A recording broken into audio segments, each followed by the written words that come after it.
उसको आपको मिल जाएगा छतफल निकालने के लिए, आयतन निकालने के लिए तो नहीं। कंबाइन फिगर, क्या कंबाइन फिगर। अच्छा है, उसके बारे में जो है आपको कंबाइन फिगर मतलब समझ रहे हैं, जोड़ जाड़ के दो फिगर को जोड़ देगा, कहेगा कि आयतन निकालिए। तो दो फिगर जुड़ेगा तब ना आयतन निकलेगा। तो 3D फिगर में हम लोग सीख रहे हैं क्या, आयतन और पृष्ठीय क्षेत्रफल। क्या सीख रहे हैं, आयतन और पृष्ठीय क्षेत्रफल। ठीक है, पृष्ठीय क्षेत्रफल कहने का मतलब होता है सरफेस एरिया, इसको इंग्लिश में कहते हैं। क्या कहते हैं जी, सरफेस एरिया। और इसको क्या कहते हैं, वॉल्यूम, है ना। सरफेस एरिया, इसको शॉर्ट कट लिख सकते हैं एस से। क्या लिख सकते हैं, एस से। ऐसा समझ में। देखिए, तो हम सबसे पहले घन का देख रहे हैं। घन को अंग्रेजी में क्या बोलते हैं, क्यूब बोलते हैं। ठीक है, और देखो घन जो होता है ना, ये वर्गाकार फलकों से मिला करके बनाया जाता है। आप इस चित्र को ढंग से देखें तो इसके जितने फलक हैं, यानी कुल मिला के 6 फलक है, और 6 फलक क्या है, सब के सब वर्ग हैं, यानी स्क्वायर है। ठीक है, सब के सब क्या है, स्क्वायर है। तो स्क्वायर होगा तो घन में जितने भुजाएं होंगी सब क्या होगा, आपस में बराबर होगा। तो घन की एक भुजा कितना है, a। ठीक है, तो घन का पृष्ठीय क्षेत्रफल हमको पता करना है। और तो सबसे पहले हमको पता होना चाहिए कि आखिर इसमें फलक कितने होते हैं, 6, और 6 के 6 वर्गाकार होते हैं। तो एक फलक यदि वर्गाकार है तो उसका क्षेत्रफल कितना होगा, भुजा स्क्वायर। ठीक है, तो 6 फलक है तो कितना हो गया, 6 भुजा स्क्वायर, यानी 6a स्क्वायर वर्ग इकाई। आए समझ में, 6a स्क्वायर वर्ग इकाई। ठीक है, तो यहाँ पर हो जाएगा घन का कुल पृष्ठीय क्षेत्रफल 6a स्क्वायर वर्ग इकाई। समझ में आ रहा है, 6a स्क्वायर वर्ग इकाई। जैसे मान लीजिए कि घन की एक भुजा आपको दे दिया, a बराबर दे दिया 7 सेंटीमीटर। ठीक है, और आपको क्या निकालना है, आपको निकालना है कुल पृष्ठीय क्षेत्रफल, यानी टोटल सरफेस एरिया। तो टीएसए निकालेंगे तो कितना लगाइएगा, 6 स्क्वायर ना। तो 6 गुणे 7 का स्क्वायर कितना होगा, 6 गुणे 49, यानी 6 9 54, 6 चौके 24, 5 29, 294 सेंटीमीटर स्क्वायर निकल के आ जाएगा। तो जब आपको एक भुजा दिया हो तुरंत फिट कीजिए और आंसर ले आइए। यहाँ पे 6 इंटू भुजा स्क्वायर। समझ में आ रहा है। इसी तरह से यदि मान लीजिए कि कहे कि घनाकार कमरे के चारों दीवारों का क्षेत्रफल बताइए, तो 4 दीवार कहने का मतलब क्या हुआ, जैसे मान लीजिए कि घनाकार कमरा है तो छत वाला छोड़ दीजिए और जमीन वाला छोड़ दीजिए, तो बाकी 4 दीवार बचेगा ना। तो इसको हम क्या कहेंगे, घनाकार कमरे के चारों दीवारों का क्षेत्रफल। यदि कमरा घनाकार है तो चारों फलक वर्गाकार होंगे, तो इसका मतलब 4 वर्ग का क्षेत्रफल पूछ रहा है। तो क्या फॉर्मूला हो जाएगा, 4a स्क्वायर वर्ग इकाई। अब सर इसका इस्तेमाल कहाँ किया जाता है, जैसे मान लीजिए घर पेंट किया जाता है, यदि कमरा घनाकार है तो उस वक्त घर को पेंट करने में कितना खर्चा आएगा, तो पेंट तो सिर्फ दीवारों का ही करते हैं, इसलिए वहां पर क्या यूज करेंगे, कमरे के चारों दीवारों का क्षेत्रफल। आया समझ में। चलिए इसी तरह से घन का आयतन, एक इस पर क्वेश्चन हम लोग छोटा सा कर लेते हैं। क्वेश्चन ये करते हैं ना कि जैसे मान लीजिए कि घनाकार कमरा है, ठीक है, घनाकार कमरा है, और यही कमरा है मान लीजिए जिसकी एक भुजा जो है इसको बदल देते हैं और कहते हैं कि ये 10 मीटर है। कितना है जी, 10 मीटर। घनाकार कमरे की एक भुजा कितना है, 10 मीटर है, और इसके चारों दीवारों का हमको जो है रंगाई करना है ना, रंगाई करना है।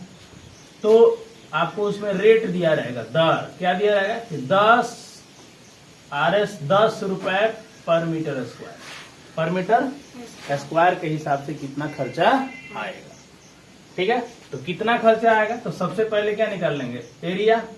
कौन सा एरिया, चारों दीवारों का क्षेत्रफल। कितना बनेगा, 4a स्क्वायर। तो 4 गुणे कितना हो जाएगा, 10 का स्क्वायर, कितना बन गया, 400।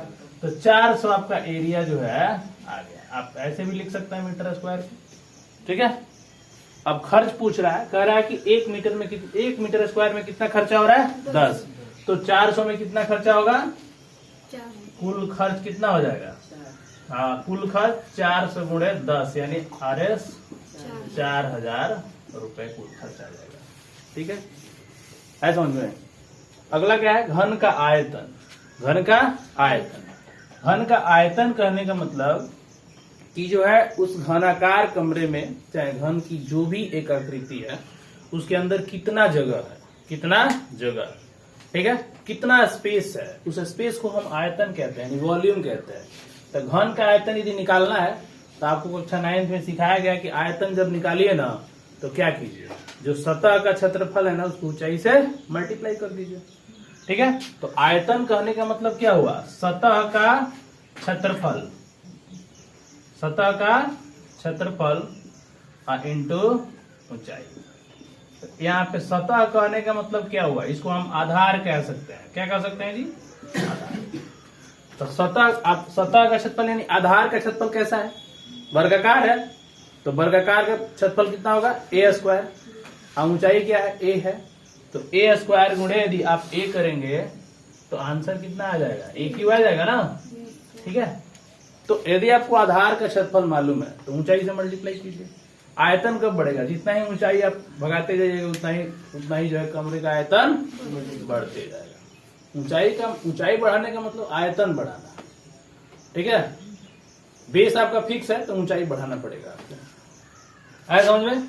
जैसे मान लीजिए कि ये कमरा जो है 10 मीटर दिया हुआ है और इसी का हमको आयतन निकालना है, तो आयतन निकालने के लिए कहाँ जाना पड़ेगा, ए क्यू पर जाना पड़ेगा ना। तो 10 का पावर क्यूब यानी 1000 मीटर, 1000 मीटर क्यूब, समझ में आ रहा है, 1000 मीटर क्यूब। अब इसी को यदि टैंक मान लिया जाए, मान लो पानी का टंकी मान लिया जाए, है ना, और कहा जाए कि बताइए इसमें कितना पानी आएगा। कितना पानी आने का मतलब धारिता, क्या धारिता, टंकी की धारिता। टंकी की धारिता यदि पता करना है हमको तो धारिता कहने का मतलब होता है उस टंकी का आयतन। धारिता कहने का मतलब क्या होता है, उस टंकी का आयतन होता है। तो उस टंकी का फटाफट क्या निकाल लेंगे, आयतन निकाल लेंगे। और जहां टंकी का आयतन निकालेंगे V बराबर a क्यू, टंकी का आयतन क्या निकल के आ गया 10 क्यू यानी 1000 मीटर। अब पूछेगा कि इसमें कितना लीटर पानी आएगा, तो आपको एक बात जानना होगा क्या कि कितना लीटर पानी आने का मतलब ये हुआ कि जो है 1 लीटर बराबर होता है 1000 सेंटीमीटर क्यूब, 1000 सेंटीमीटर क्यूब। यदि आपका वॉल्यूम 1000 सेंटीमीटर क्यूब है तो समझिए कि उसमें कितना लीटर पानी आएगा, 1 लीटर। और यदि मान लीजिए कि वॉल्यूम मीटर क्यूब में है, वॉल्यूम मीटर क्यूब में है, तो 1 मीटर क्यूब में 1 मीटर क्यूब, गौर से देखिए मीटर क्यूब लिखा है ना, 1 मीटर में क्या सेंटीमीटर, 100 सेंटीमीटर होता है। तो मान लीजिए कि आप 100 गुणे 100 कर दे रहे हैं, तो इतना सेंटीमीटर क्यों नहीं हो जाएगा, बोलिए। तो 1000 पर क गो सोना है, 1000 पर 6 गो सोना कि 3 गो सोना, 3 गो न रहेगा। 1000 गुणे 1000 कर दीजिएगा तो 1000 सेंटीमीटर क्यूब। अब इसका मतलब 1 लीटर हुआ, तो बताइए कितना लीटर हो गया, 1000 यानी 1 मीटर क्यूब में कितना बनेगा, 1000 लीटर बनेगा। आया समझ में। तो यहाँ कितना आया है, 1000 मीटर क्यूब आया है। तो 1000 मीटर क्यूब आया है तो टंकी की धारिता कितनी हो जाएगी, 1000 से मल्टीप्लाई कीजिएगा ना, 1000 गुणे 1000 लीटर हो जाएगा। ऐसा समझ में, 10 टू द पावर 6 लीटर हो जाएगा। ठीक है, 10 टू द पावर 6 लीटर हो जाएगा। तो ये पॉइंट आपको याद रखना है, ठीक है, कि 1000 सेंटीमीटर क्यूब में 1 लीटर होता है और 1 मीटर क्यूब में 1000 लीटर। ऐसा समझ में, 1 मीटर क्यूब में कितना होता है 1000 लीटर। 1 मीटर क्यूब कहने का मतलब क्या हुआ, एक मीटर इधर से, 1 मीटर इधर से, 1 मीटर इधर से टैंक बना दीजिए। ठीक है, तो टैंक बनाइएगा तो उसमें 1000 लीटर पानी आपका भर लेगा। 1 लीटर वाला पानी भरने वाला बनाना है तो 10-10 सेंटीमीटर का बना दीजिए। 10 सेंटीमीटर का टैंक बनाइएगा तो उसमें जो है आ जाएगा उतना। समझ में आ रहा है? चलिए अगला क्या है, घन का विकर्ण है। घन का विकर्ण क्या होता है तो देखिए ध्यान से, घन का विकर्ण कहने का मतलब क्या होता है, कोना कोनी। जैसे घनाकार कमरा है तो एक कोना से ऊपर वाले कोने में मिलाइएगा तो एक विकर्ण बनेगा। तो कुल मिला के एक घन में कितने विकर्ण होता है? सुनिए ध्यान से, घन का विकर्ण। तो घन का विकर्ण हम पूछे हैं कि एक घन में कितने विकर्ण हो सकता है। देखिए सबसे बड़ी बात यह है ना कि आप लोग कॉमन सेंस यूज नहीं करते हैं। विकर्ण कहने का मतलब क्या होता है, कोना कोनी। जैसे मान लीजिए कि यहाँ पे गौर से देखिए, ये वर्ग है तो वर्ग हो गया तो एक कोना से एक कोना विकर्ण हो गया है। लेकिन यही यदि 3D में होता तो एक जो है एक कॉर्नर नीचे वाला और जस्ट इसके ऊपर जो अपोजिट कॉर्नर होगा उसी को न कहेंगे विकर्ण जी। तो ऐसे ऐसे कितने विकर्ण बन सकते हैं? तो सब कोना से खींचिएगा, नीचे वाला चारों कोना से आप एक एक विकर्ण नहीं खींच सकते हैं। एक कोना से आप खींचिए तो यहाँ से भी खींच सकते हैं, यहाँ से भी खींच सकते हैं, तो यहाँ से भी खींच सकते हैं। कई गो विकर्ण हो गया? 4। तो एक घन में 4 विकर्ण होते हैं। ठीक है, 4 विकर्ण होते हैं। लेकिन हमको एक ही विकर्ण का बात करना है। तो घन का विकर्ण कहने का मतलब हो गया √3 गुणे 1 भुजा। √3 गुणे 1 भुजा। आए समझ में? वर्ग का विकर्ण आपको क्या बताया गया था? √2a। क्यों? क्योंकि उसमें 2 ही भुजा होती है, लंबाई और चौड़ाई। इसमें आ गया एक ऊंचाई, इसलिए क्या बन गया? √3 है। तो कंफ्यूज नहीं होना है आपको। ठीक है, कंफ्यूज आपको नहीं होना है। जैसे मान लीजिए कि आपको वर्ग का विकर्ण बताना है तो वर्ग का विकर्ण कहने का मतलब क्या हुआ? वर्ग का विकर्ण कहने का मतलब ये a है तो a भी a है, यही ना। इसको ऐसे मिला देंगे तो पाइथागोरस के हिसाब से ये कितना आएगा? √2 आएगा है। पाइथागोरस प्रमेय के हिसाब से √2 आ जाएगा। अब जो अगला विकर्ण बन रहा है ना वो इसी पर हमको ये एक भुजा खड़ा कर देना है। ठीक है, और तब ये कैसे बनेगा? इसमें एक कहानी हो रहा है ना। नीचे वाला देखिए ध्यान से, नीचे वाला ये साइड ए है तो ये हो गया वर्ग का विकर्ण, √2a हो गया। इसी पर एक भुजा खड़ा हो गया कि नहीं हो गया? तो ये वाला गौर से देखिए, तो √2a और a मिलके क्या बना लेगा? √3a। क्यों? क्योंकि अब यहाँ पे 3 गो आ जाएगा। देखिए ध्यान से, एक तो a आ गया और एक √2a आ गया। तो a का स्क्वायर a और √2a का स्क्वायर 2a स्क्वायर। तो कुल मिला कितना हो गया? √3a square. रूट में आएगा तो √3a हो जाएगा। तो घन का विकर्ण कितना हो गया? √3 गुणे 1। तो जब भी आपको ऐसा पूछ रहा है तो आप तुरंत ऐसे मल्टीप्लाई कर दो। ठीक है ना। तो यहाँ पे √3 का मान भी आपको याद रखना है, 1.73 ये इसका वैल्यू होता है √3 का। समझ में आ रहा है? कोई दिक्कत यहाँ तक? चलिए, तो इतना पॉइंट हम लोग सीख लिए। अब आइए क्वेश्चन को देखते हैं।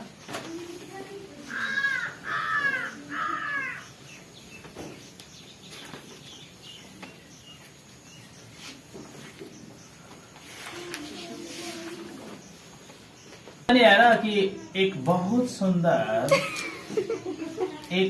सुंदर घनाकार लड़की है। ऐसा थोड़ी होता है घनाकार कैसे लड़की हो सकती है? घनाकार लकड़ी हो सकता है ना, लकड़ी तो पॉसिबल नहीं है। तो ये घनाकार जो है ना लकड़ी है। क्या है? लकड़ी। लकड़ी कहने का मतलब एक ब्लॉक कह सकते हैं, टुकड़ा कह सकते हैं। ठीक है, लकड़ी का टुकड़ा। समझ में आ गया? तो ये कैसा है? घनाकार है। इसकी एक भुजा जो है दे रखा है a बराबर 14 सेंटीमीटर। क्या? 14 सेंटीमीटर। गुटका, हिंदी में क्या बोलते हैं उसको? गुटका। ठीक है ना, वो गुटका खाने वाला नहीं है ना, वो गुटका उसको बोलते हैं। जैसे मान लीजिए कि चौकी अप डाउन कर रहा है तो नीचे लगा दिए है ना, तो उसको गुटका बोलते हैं। ब्लॉक, लकड़ी का टुकड़ा क्या कहलाता है? ब्लॉक। ये कैसा है? घनाकार है। कैसा है बच्चों? घनाकार है। और इसकी एक भुजा जो है आपको दे रखा है कितना? 14 सेंटीमीटर। आपको बताना है, क्या बताना है? आपको बताना है कि इस घनाकार लकड़ी को है ना यदि पेंट करना है, क्या करना है? पेंट करने का दर आपको दे रखा है पेंट करने का दर आपको दे रखा है 10 पर सेंटीमीटर स्क्वायर। ठीक है, उसको पेंट करना, तो बताना है कि कुल खर्च जो है पेंट करने में कितना आएगा। पेंट करने में कुल खर्च आपको बताना है कि कितना आएगा। ठीक है, दूसरी बात ये बताना है कि आखिर जो है ये घनाकार जो लकड़ी है इसका विकर्ण क्या होगा। विकर्ण बताना है, घनाकार लकड़ी है ना का गुटका का, ठीक है, तो इसका आपको विकर्ण बता देना है। समझ में आया। तीसरी बात आपको ये बताना है ना, कि तीसरी बात ये बताना है इसका जो आयतन है वो कितना होगा, यानी इसका आपको वॉल्यूम बता देना है। वॉल्यूम कितना होगा। सवाल बहुत बड़ा नहीं है, सवाल छोटा है। तो पेंट करने का दर आपको पूछ रहा है पर सेंटीमीटर स्क्वायर। तो देखिए यहां पर छिपा हुआ है, क्या पूछ रहा है, सेंटीमीटर स्क्वायर। इसका मतलब क्या हुआ, टुकड़े का क्षेत्रफल निकालने हैं। तो क्षेत्रफल कितना हो जाएगा बताइए, 6a स्क्वायर। तो 6 × 10 का स्क्वायर कितना हो गया, 600 सेंटीमीटर। तो बताइए कुल खर्च बोलिए कितना होगा। कुल खर्च हो जाएगा 600 × 10, यानी RS कितने हो गए। ठीक है, पूछ रहा है विकर्ण बताइए। तो विकर्ण के लिए क्या यूज करते हैं, फॉर्मूला बताइए। घन का विकर्ण √3 है। हाँ, a बराबर 14 सेंटीमीटर। कितना है, a बराबर 14 सेंटीमीटर है। तो a बराबर 14 कर दीजिए, क्या दिक्कत है। a बराबर कितना है, 14 है, तो काट दीजिए, इसको मिटा के दोबारा कर दीजिए, उसमें क्या है। ठीक है, देखिए ध्यान से। तो यहां पर क्या कर रहा है, पेंट करने का हमको क्या निकालना है, दर। तो दर दे रखा है RS10 पर सेंटीमीटर स्क्वायर। पर सेंटीमीटर स्क्वायर दे रखा है, तो आपको सबसे पहले क्या निकालना है, एरिया। तो एरिया निकालने के लिए क्या होगा, 6 स्क्वायर। तो 6 × 14 का स्क्वायर हो जाएगा। 14 में 14 से गुणा कीजिएगा तो 196, 196 में 6 से गुणा कीजिएगा तो 6 के 36, 6 9 54, 54 3 57, 6 × 6 5 11, यानी इतना सेंटीमीटर स्क्वायर होगा।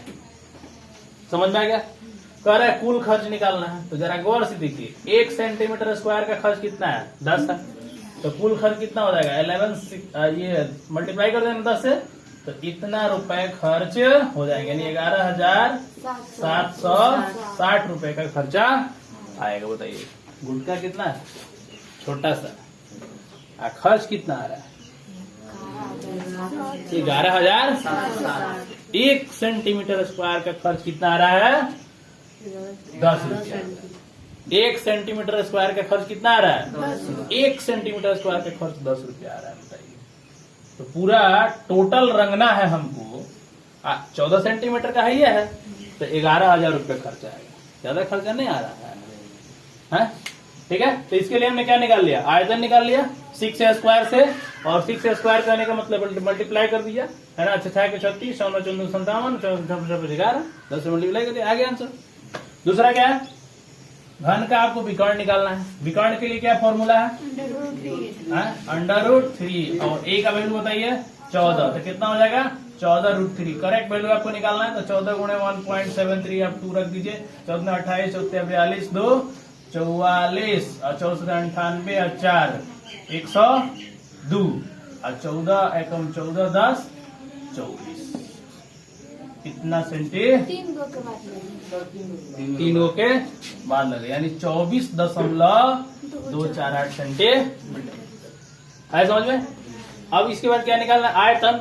आयतन के लिए तो पूछना नहीं है, भुजा क्यों कर दीजिए, तो 14 का पावर क्यों कर दीजिए। 14 का पावर क्यों याद है तो ठीक है, नहीं याद है तो बल्ले बल्ले। 14 14 196, 196 में 14 से मल्टीप्लाई कीजिए, 84, 14 9 14 6 84, 14 9 14 9 बोलो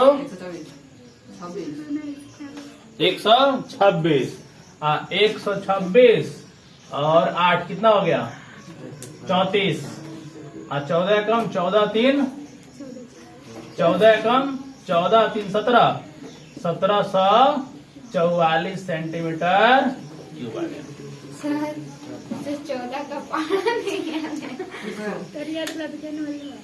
उसको तब वो याद है तब बोलना नहीं चाहिए, हम उसको बोले ना, हम तो चुपचाप देख रहे थे। 14 नवा 126 होता है और 126 में 14 से गुणा कीजिएगा तो आएगा 1744 सेंटीमीटर क्यूब। समझ में आ गया?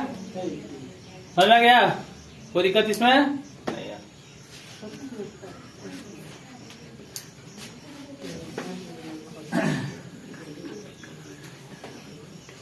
हम लोग क्या पढ़ रहे हैं? घन पढ़ रहे थे, ठीक है। अब मान लीजिए कि आपको 2 घन जोड़ दिया जाए, सपोज दैट, है ना, क्या घन? 2 घन आपको जोड़ दिया जाता है। आप पूछा जाता है कि इसका आयतन बताइए। एक घन, मान लीजिए कि एक घन ए है ना, ठीक है, एक घन ए है, इसकी एक भुजा 3 सेंटीमीटर, ठीक है। एक और है कि जो है ऐसा मतलब एक और घन इसमें जोड़ दिया गया है, तो बताना है कि पूरे सिस्टम का आयतन कितना होगा। आए समझ में? पूरे सिस्टम का आयतन कितना होगा। तो जब इस तरह का प्रश्न हो ना, तो बस आयतन को 2 टाइम्स कर दो। क्या कर दो? आयतन को 2 टाइम्स कर दो, आंसर आए समझ में? इसका आयतन निकाल लो और 2 टाइम्स कर दो, आंसर। लेकिन जब सरफेस एरिया पूछेगा तो गड़बड़ हो जाएगा, क्योंकि बीच का दीवार हटाना पड़ेगा। नॉर्मल सी बात है कि यदि मान लीजिए कि इसको आप इसमें ऐसे जोड़ देते हो, है ना, तो ये बीच का दीवार हटाना पड़ेगा, तभी ना होगा। तो बीच का दीवार हटाने का मतलब 2 वर्ग का क्षेत्रफल हटा दो, ठीक है, कॉमन सेंस। 2 वर्ग का क्षेत्रफल हटाना पड़ेगा, और नहीं वर्ग का क्षेत्रफल यदि आप हटा रहे हैं तो फिर आपको आंसर निकालना है, तो इसको घना मान लीजिए, नहीं, ठीक है। लेकिन घन के आधार पर बनाना होगा तो आपको ये बीच का दीवार हटाना पड़ेगा, ठीक है।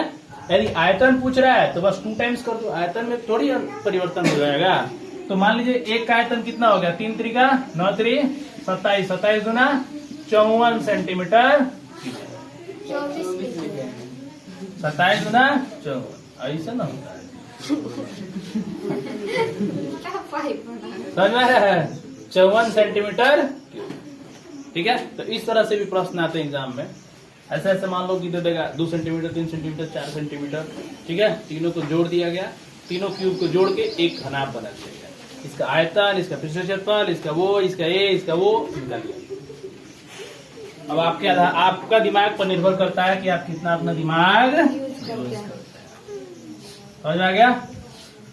चलिए अगला टॉपिक है हमारा घनाभ, ठीक है। अगला टॉपिक क्या है? घनाभ।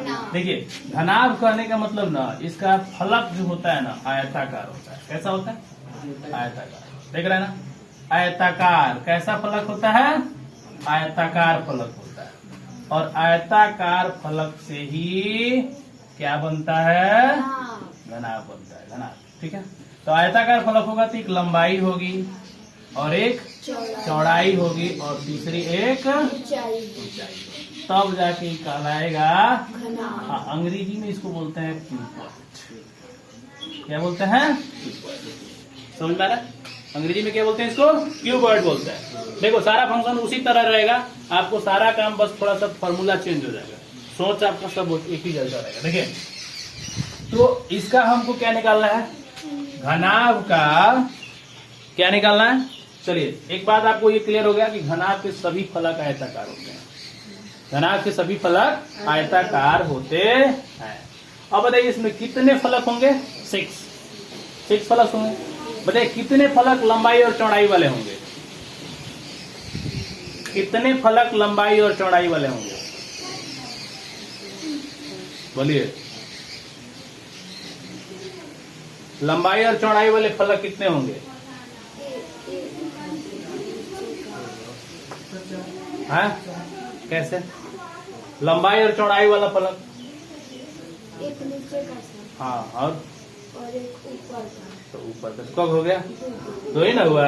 ये लंबाई L है तो L के सामने वाली भुजा भी तो L होती है, और चौड़ाई के सामने वाली भुजा भी चौड़ाई होती है। तो हमको क्या देखना है? तो यहाँ पर इस आयत, इसको गौर से देखिए, है ना, तो ये भी तो L होगा। तो एक नीचे वाला L भी बन रहा है, एक ऊपर वाला L भी बनेगा। ये भी है तो ये भी कितना होगा? B होगा, ये भी B होगा और ये भी L होगा। तो कितने बन रहा है 2। इसी तरह से L और H के कितने बनेंगे 2। इसी तरह से B और H के कितने बनेंगे 2। B और H आपको कहाँ दिख रहा है, तो B और H आपका ये वाला है, देखिए गौर से देखिए इसको, है ना। पीछे वाला देखिए, पीछे वाला दीवार, इसको आप गौर से देखिए, ये L और H वाला दीवार है ना। तो एक पीछे वाला दीवार, एक आगे वाले दीवार को गौर से देखिए। ये यदि H है तो ये भी कितना होगा H होगा, तो ये गौर से देखिए। तो 2 LB का बन रहा है, 2 LH का बन रहा है और 2 BH का बन रहा है समझ में। तो इस तरह से यदि हम घनाभ का क्या निकालना है, घनाभ का कुल पृष्ठीय क्षेत्रफल, गौर से आप देखिए जरा, घनाभ का कुल पृष्ठीय क्षेत्रफल निकालेंगे तो आपको ये करना होगा सभी दीवारों का क्षेत्रफल, सभी दीवारों का क्षेत्रफल। तो सभी दीवारों का क्षेत्रफल कहने का मतलब L गुणे B का वो है 2 है, B गुणे H का वो है 2 है और H गुणे L का वो है 2। कॉमन कर लीजिए, 2 गुणे L गुणे B प्लस B गुणे H प्लस H गुणे ये हो गया आपका वर्ग, यानी L क्या है लंबाई है, यही ना। B क्या है चौड़ाई है और H क्या है ऊंचाई है। तीनों के तीनों किसमें मेजर होंगे इकाई। है समझ में। तो घनाभ का कुल पृष्ठीय क्षेत्रफल क्या निकल के आ गया 2 गुणे L गुणे B प्लस B गुणे H। ये भी 2 बार है, ये भी 2 बार है, सबको जोड़ दिए तो क्या फॉर्मूला निकल के आएगा, लंबाई गुणे चौड़ाई प्लस चौड़ाई गुणे ऊंचाई प्लस ऊंचाई गुणे लंबाई, यही ना। तो ये क्या हो गया घनाभ का कुल पृष्ठीय क्षेत्रफल निकल गया। समझ में आ रहा है, घनाभ का कुल पृष्ठीय क्षेत्रफल कितना होगा। तो घनाभ का कुल पृष्ठीय क्षेत्रफल क्लियर हो गया, L गुणे B गुणे H और H गुणे L, घनाभ का कुल पृष्ठीय क्षेत्रफल निकल गया। इसी तरीके से आपको यदि घनाभ का आयतन निकालना है, घनाभ का आयतन, तो घनाभ का आयतन कहने का मतलब क्या हुआ, आधार का क्षेत्रफल गुणे ऊंचाई। आधार कैसा है आयताकार है, L और B में बना है, तो आधार का क्षेत्रफल कितना होगा L गुणे B गुणे ऊंचाई से मल्टीप्लाई कर दो, तो ये क्या हो गया LBH, यानी LBH घन इकाई हो जाएगा। क्या हो जाएगा LBH घन इकाई, यानी कहने का मतलब हुआ घनाभ का आयतन बराबर लंबाई गुणे चौड़ाई या गुणे लंबाई गुणे चौड़ाई गुणे, समझ आ रहा है, लंबाई गुणे चौड़ाई गुणे ऊंचाई। तो इस तरह से हम घनाभ का आयतन निकालेंगे, ठीक है। अब घनाभ का आयतन जब निकल जाएगा तो घनाभ का विकर्ण भी तो निकाल सकते हैं। चलिए आयत का विकर्ण बताइए। √L² प्लस B² अब इसमें ऊंचाई आ गया तो भी क्या करेंगे जोड़ देंगे, हो गया। ये कौन सी निकल गया, घनाभ का विकर्ण निकल गया। समझ में आया, घनाभ का विकर्ण, घनाभ का पृष्ठीय क्षेत्रफल और घनाभ का आयतन। कोई दिक्कत यहाँ तक, कोई दिक्कत नहीं, ठीक है। तो घनाभ का आयतन, घनाभ का पृष्ठीय क्षेत्रफल और घनाभ का विकर्ण। अब प्रश्न ये है, यदि कमरा घनाभाकार हो, कैसा हो, कमरा घनाभाकार हो, तो इसके कमरे का, तो कमरा के चारों दीवारों का क्षेत्रफल, चारों दीवारों का क्षेत्रफल। अब जरा एक बात हमको बताइए, क्या निकालना है, चारों दीवारों का क्षेत्रफल। अब गौर से देखिए, 4 दीवार हमको लेना है, तो 4 दीवार लेने का मतलब LB छूट जाएगा, है ना, LB है ना, ऊपर वाला भी LB होगा, तो दोनों LB क्या हो गया छूट गया। बचा क्या LH और BH, तो 2 LH और 2 BH कहने लेंगे चारों दीवारों में, तो फटाफट 2 BH हो जाएगा और 2 LH हो जाएगा। तो कहने का मतलब H कमन कीजिएगा, 2 कमन कीजिएगा तो कितना होगा L प्लस B गुणे H इकाई, वर्ग इकाई, क्या बनेगा वर्ग। यही फॉर्मूला बनकर के आता है ना कि लंबाई और चौड़ाई, 2 कोस लंबाई प्लस चौड़ाई गुणे वर्ग, समझ में आया, वर्ग। इसी को बोलते हैं घनाभाकार कमरे का, सॉरी घनाभाकार कमरा हो तो उसके चारों दीवारों का, समझ में आ गया, घनाभाकार कमरे के चारों दीवारों का क्षेत्रफल क्या हो, समझ में आ गया, कोई दिक्कत यहाँ तक। कोई दिक्कत नहीं ना। तो घनाभाकार कमरे के चारों दीवारों का क्षेत्रफल क्लियर हो गया। तो हमने घनाभ के बारे में जाना। क्या जाना? घनाभ का पृष्ठीय क्षेत्रफल, कुल पृष्ठीय क्षेत्रफल, घनाभ का आयतन और घनाभ का विकर्ण और कमरे के चारों दीवारों का। कोई दिक्कत यहाँ तक समझ में आया? तो घनाभ देखिए कैसा होता है, इसके फलक आयताकार होते हैं। तो आयताकार होंगे तो लंबाई चौड़ाई का रूल लगेगा। घन वर्गाकार होता है तो उसका वर्ग का जो है रूल लगता है। ऐसा समझ में? तो यही आपको ध्यान देना है। ठीक है, मिटा दूं? आप लोग अपने से फॉर्मूला लिख के लाइएगा। टोटल फॉर्मूला लिखा जाएगा। Yes sir. आप देख रहे हैं ना किसका किसका फॉर्मूला हम लोग लिख रहे हैं। Yes sir. समझ में आ गया? अब मान लीजिए क्वेश्चन है, देखिए ध्यान से। चलिए क्वेश्चन बना लीजिए जरा। एक क्वेश्चन है, एक घनाभ दे रखा है आपको, है ना। ये घनाभाकार एक तरीके से मान लीजिए टैंक है। क्या है ये? टैंक, वाटर टैंक है। कौन सा टैंक है ये? Water tank. वाटर टैंक यानी जल टैंक है। ठीक है, इसकी लंबाई दे रखी है आपको ना, कितना दे रखा है? लंबाई कह रहा है कि 20 मीटर है, चौड़ाई कह रहा है कि 10 मीटर है और ऊंचाई कह रहा है कि 8 मीटर है। ऐसा समझ में? तो इस टैंक का धारिता बताना है। क्या बताना है जी? धारिता। आपको इसका टैंक का धारिता बताना है, कितना लीटर पानी आएगा। तो धारिता किस में बताना है? ली में। ली कहने का मतलब जानते हैं ना? लीटर में। लीटर में। लिख दीजिए। धारिता आपको ली में बताना है। ठीक है, दूसरा, इसके बाद इसका आपको विकर्ण बताना है और इसके बाद इसका क्या बताना है? कुल पृष्ठीय क्षेत्रफल। पृष्ठीय क्षेत्रफल आपको क्या करना है? बता देना है ना। पृष्ठीय क्षेत्रफल में आपको ढक्कन जरूर लेना है, ऊपर का ढक्कन होता है ना, तो ढक्कन सहित बताना है। तो ढक्कन सहित कीजिएगा तो सब आ जाएगा और ढक्कन छोड़ दीजिएगा तो ऊपर वाला आपको एक एलबी छोड़ना पड़ेगा। तो जो यहाँ पे ये लिए है पूरा तो एक 2 एलबी लिए हैं तो आपको एक ही एलबी लेना पड़ेगा। तो ऊपर का ढक्कन छोड़ देंगे टैंक का, है ना, तो एक ही ना नीचे का एलबी लेना पड़ेगा। तो 5 को दीवार हो जाएगा।